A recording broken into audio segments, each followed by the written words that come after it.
So I'm really glad everyone could join us because today we're just going over a new program. And really, it's not a mandatory program at all. Let me say that first. It is rare that I go over program development. It's something I used to be very passionate about. I still am. It's just sometimes we get wrapped up in the regulations and documentation. And I thought I'm really trying at least twice a year to share a new program idea with you guys. That's been one of my goals. So a lot of times when I'm in communities or when I am working with other consultants, they often mention, what are we doing for individuals? And they say living at a lower cognitive level. Or I would like to say the individuals that are living with cognitive challenges. Most of the time we respond by saying we do one-to-one visits for them. In the grand scheme of things, that's always hard to swallow. And the reason being is, ethically, do I believe that 45 minutes, or ethically, do you believe 45 minutes of engagement is enough to keep someone's soul fed for an entire week? What do you think? Yes or no? 45 minutes of leisure a week? No, No. absolutely not. Linda said no, and I saw Jennifer shaking her head no. So it's not, it's really hard. But then there also comes a time saying, well, how do we do this? How, we have residents that are really high functioning, low functioning. We have people with dementia. We have people living with a major mental illness. We have people with trachs. We have people who are living as quadriplegia. Living with quadriplegia, it's very challenging. So what I wanted to do was offer up a program that you could do, and it doesn't take much time, that meets these individuals' needs. This is a program that I actually learned from a administrator up in the Western Slope. We used to manage a community called Eagle Ridge, and they had an administrator named Becky. And Becky was a activities consultant. She was activity consultant certified back in the day. And she had discussed this program with me one time. And I was like, this is genius. And I wrote it down and put it in reports, but I never just put pen to paper just to write some examples down. So a lot of individuals living at a lower cognitive level, one of the only way they can actually actively engage is through their senses. This is why activities like bingo doesn't meet their needs. Music can meet their needs. It's just based on attention span. It can be challenging unless they're very connected with the music at hand. Trivia groups doesn't meet their needs. Most physical groups don't. And the reason being is just because the amount of cueing and time that they need to actually get engaged, you truly cannot provide when you have one person facilitating in a whole group of residents. It's just truly not possible. So this is a program that you can offer 30, 45 minutes a day. And my recommendation is you, the director, personally offer it as one of your associates is leading another group. So there would be two groups offered at the same time, but you specifically invite the residents on your one-to-one program. And it's another way for them to get some engagement every single day, or at least 5 days a week, where they can have a group that meets their cognitive abilities. We talk a lot in Vivage Beacon about meeting a resident where they're at. When you write that somebody actively participated in bingo and they're living with a progressive dementia, and this doesn't mean it's not possible. I know this, but my question is, how did they do that with you running a group for 30 people? So again, this is an opportunity, and this is a way where we could meet them where they are at. I would recommend you doing it because you're getting the people from one-to-ones. You could do active or passive. It depends on how you see them engaging. And it would really take 30 minutes a day. It's just an option. It's a great program. The reason I would do it in conjunction with your other groups is because if you do it instead of, you're going to have a lot of high-functioning residents coming. And you're not going to be able to meet the residents' needs. So this can be a program that you offer. I would just do very specific invites for this program. Surveyor comes, they ask about it. Why aren't you inviting these people? And we would say, everyone is welcome. We know this because it is on the calendar. Point blank, we have it on the calendar. But this program is really geared as an offering for the individuals who need more time to engage with their senses. That is exactly how I would say it to a surveyor. It's not discrimination. It's on the calendar. But I am going to invite specific people because this is a group that we can ensure meets their needs. But that's how I would say it. So Becky talked to me, and it was a color program that I thought was really good. She used to run at one of her buildings back in the day when she was an activities director. Now I'm going to share it with you. I wrote some examples and how it would look. It's very simple. It's very simple, which is why one reason I loved it. Sometimes we really complicate things. Colorado communities, if you have individuals living with a progressive dementia that also have a PASS-R2, this could be considered one of your therapeutic groups in a day. I would definitely, Jennifer, consider putting this on Cottonwood Creek every day. This is a nice group for that. Same thing with you, Linda. I would put it on Willow. But this is something that you don't have to have a secure environment for. It can just be offered.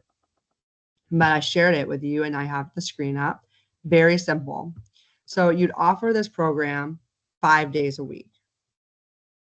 And what we do is we focus on a different sense every day. Now, many people get overwhelmed when we do sensory groups. You're like, I need to do taste, touch, and look and sound in one group. The individuals living with this cognitive capacity, it's going to go really fast. So sometimes it's nice just to sit in one sense. Also, too much sensory stimulation has just as much a negative effect as not enough. So it's really identifying one sense that you're going to focus on. At Mondays is always going to be taste. Tuesdays is going to be feel. Wednesday is going to be look or vision. Thursdays is going to be sound, and Fridays is going to be smell. The reason we do it that way is it keeps you organized and on track. Where you can say, okay, every week every Monday is going to be a taste day. Every Tuesday is going to be a feel day. This means that your program, you can get the supplies ready for it and feel good about it and stay organized. Also, habit is key when you're working with individuals living with a progressive dementia and a major mental illness. Just getting into a routine is quite helpful. So it's using a color to theme that week and focusing on that one color and the senses all week. That's all it is. That's why I thought it was really simple and a good idea, because when you're prepping for some programs true programs, might take a while. This, I can work on blue for 1 week, red for 1 week. So I did some examples, and then we're going to do examples as a group together. And again, this is not mandatory. This is an option. I really want you to consider it, considering how the regulations are written, but also if you had your loved one living in long-term care at end of life, at end-stage dementia, any slew of other things, why they're on one-to-ones. This is just a way for us to support them outside of 45 minutes of visitors a week, and that we do or do not do every week. Let's be honest. But each week you just offer a color, right? And there's so many colors, you guys. We can cycle through this for months. And you look at, Mondays, it's everything that tastes that color. Tuesdays, everything that feels that color. Wednesdays, everything that looks that color. Thursdays, everything that's the sound of that color. And Fridays, the smell of that color. And how this looks is I would set in a circle, or at least where you can see eye to eye, and in a table. And you can do this with the residents or one-to-ones. And my example we'll start with was red. How would red taste? So on tasting days, I would have strawberries. You will know the diets of the residents ahead of time. You will know if you're not a CNA, if you need a CNA to help you. How does red taste? So that's a great tasting day for these residents. A lot of these residents are usually underweight that we have, and small meals are better. So this is a day where we can work with food nutrition, dining, and the CNAs, even just one, to say, we're going to taste test strawberries, marinara sauce. This is when you're looking for active participation, the change in their facial expressions. You can ask them how they thought it tasted, and they can respond through their facial expressions. That's real. Cherry jelly, hot sauce, cranberry sauce, Twizzlers, apples. Looking at their diet, how do these things taste? How does red taste to them? When you look at feeling, I was, when I wrote this a few days ago, I was eating a piece of Babybel cheese and had that wax cover, that red wax cover. Great sensory item. It leaves that waxy residue on your hand. Jello, putting their hands in Jello. Clay, red clay. Rose petals going, and this is a relatively simple and cost-effective program. A lot of these things you can find in-house in your community. A clown nose, so that plastic clown nose you can squeak.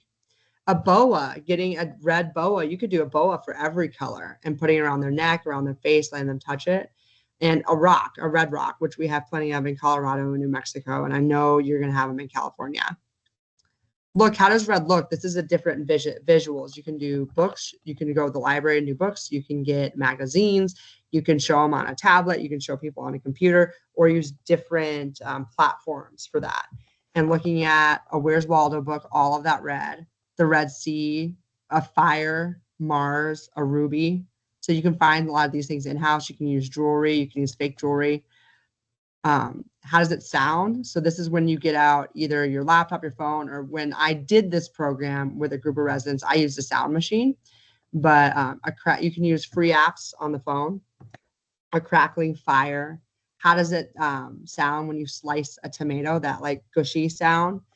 I don't know why I wrote sunset under sound, but I think sunset was supposed to be under look. And then that red bouncy ball, bouncing the ball. Those, do you remember those red plastic balls or the red? They're not plastic. It's rubber balls that you used to do foursquare with in grade school. That's something you can do as well. Bouncing that red ball, so you're getting that exposure. How does red smell? A red chili pepper. Cut it open, put it around, have them smell it. An apple, a tomato, a leaf. Crunch that leaf up in your hands and have them smell it. It has a very specific smell based on the time of year. A rose, and even that lipstick. Many of you can smell lipstick. I can. My mom. I grew up with my mom kissing me with lipstick, and she still does to this day. That lipstick, I can smell it right now. How does it smell?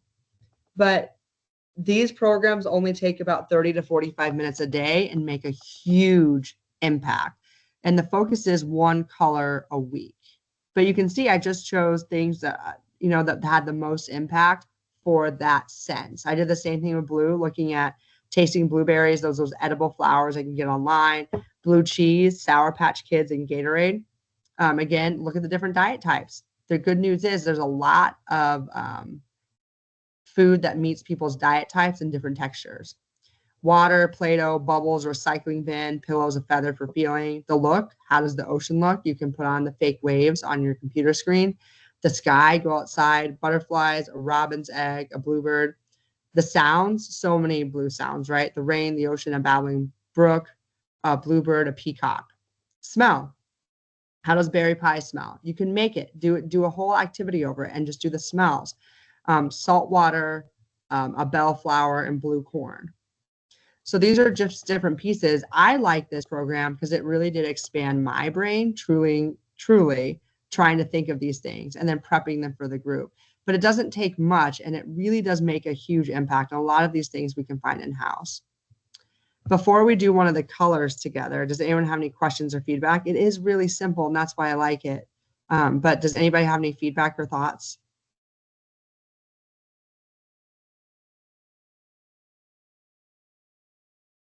Hi, Olivia.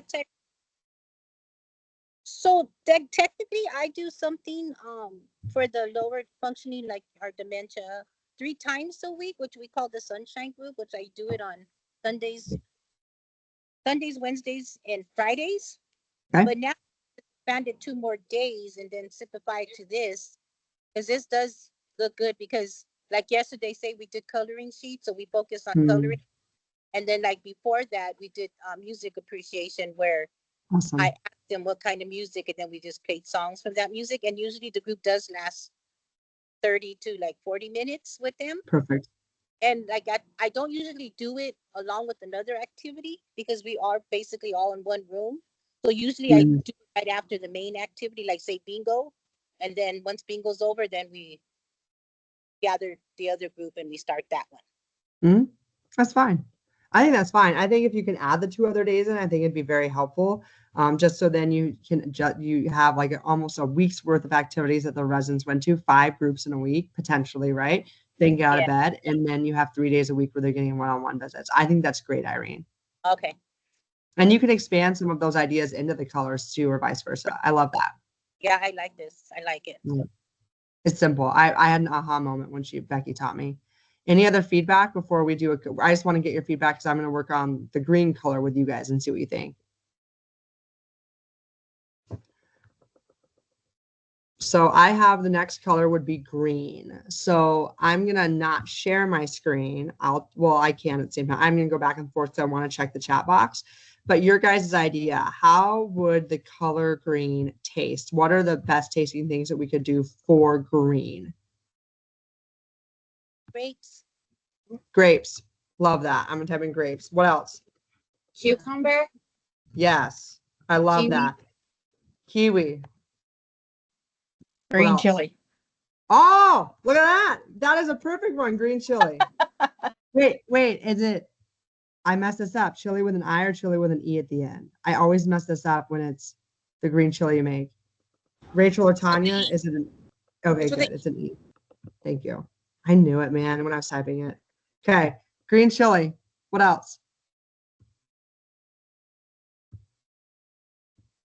I don't know why it's me. Any other green things that you can think they can Bell taste? Say it peppers? again. Bell peppers. Yep. Anything else? Anything Green weird or different? Yeah, green apples. Fried green tomatoes. Boom. Great texture. That's awesome. Was that Brie? Yes, honeydew melon also.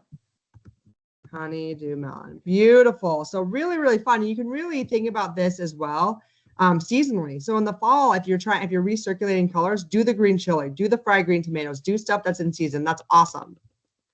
So these ones get harder. It gets harder as you go on. How does green feel? Grass. So my grass, perfect. You can go back to the kiwi and do the kiwi skin. It's totally fine. What else? I think it's a Green different thing. velvet material. Yep, green velvet. I have animals, so hay for horses. Yeah. I have Green safer paint. horses. Oh, definitely. What else? You do those dog chew toy, the dog greenies. They have all those bumps and ridges on them, and they're the color green. Green slime.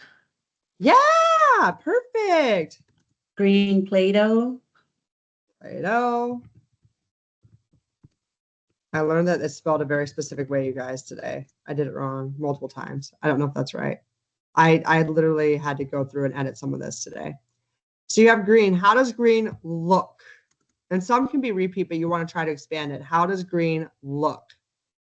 A Things that picture are- of pine trees, maybe? Yes. Yeah. Oh, and think about that. You could, when we get to smell, we could do pine, but that's awesome. That's perfect. Pine trees. Perfect. What else? Cactus? A Yes. cactus? Perfect. Cactus. Green else? meadows. Green meadows. The rolling hills of the Shire, if anyone's a nerd and knows that one. The rolling hills of the Shire. Green meadows. What else? Green water. Diet. Green water. I like it. Money? Money. You can even do touch for money, any of that. I love that. Money. The Grinch. Yeah, the Grinch. Stuffed That's animal. perfect. You can bring him up. The Grinch. That's perfect. So this is great, you guys. You're thinking just different domains. You have outdoor stuff, indoor stuff. You have food. You have money. You have visual cues. It's perfect. What about the sound? This is one of the hardest parts. What about the sound? And think of things you can YouTube, you can sound machine. And I would tell you, like, the first easiest thing is crunching grass, like YouTube stepping in grass. Like, you can do the sound. So stepping in grass. What else? This one's hard. How about like raining in a forest with a video on YouTube or something like Yep. that? Yep. Love it. How about a lawnmower? Oh, love it. Love it. And one thing you can do is if you have that hay, do it the next day and have them crinkle the hay in their hands, like rub the hay in their hands to make the sound. Mm-hmm. What else? How does green sound? Like the squishing of the slime. Yes. Love it. A leaf blower? Yes, a leaf blower. That's perfect. Okay. How does green smell? What are different things? My one I did was a jalapeno, and I just cut it down the middle and brought it around to people. So that's one. That's my gimme. What else? How about fresh cut grass?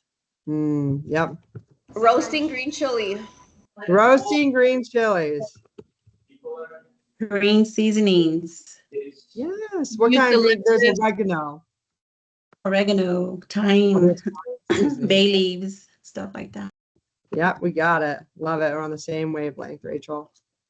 Italian seasoning. What else? How else does green sound or green smell? I'm not too sure if it has a smell, but maybe cooking up some green, fried green tomatoes. Yeah, just that smell, that grease popping. So you guys did this in less, I think in less than 3 minutes, right? Went through taste, feel, look, sound, smell. And we have 3 of them as of right now. We have them. It is pretty simple. You can go through it. You can do some of these seasonally. So maybe in the fall, if you repeat colors, maybe in the fall you focus on the smell of pine. When you get to brown, you focus on the smell of cloves.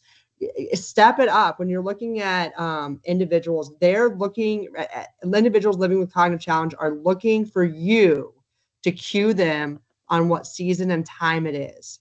So maybe in the summer, when you do smells, I would do, the smell of tequila and lime, right, in the summer, versus in the winter, I might do, if it's green, I might do the smell of pine or pine trees, right? Have them, if you're doing brown, have them touch pine cones. But that's another way to elevate it when you're really looking at expanding your program and just stepping up your program. If this to you is like easy, then add it in and say, okay, we're going to do taste, feel, look, sound, and smell for the fall. Then we're going to do for the winter, spring, and summer.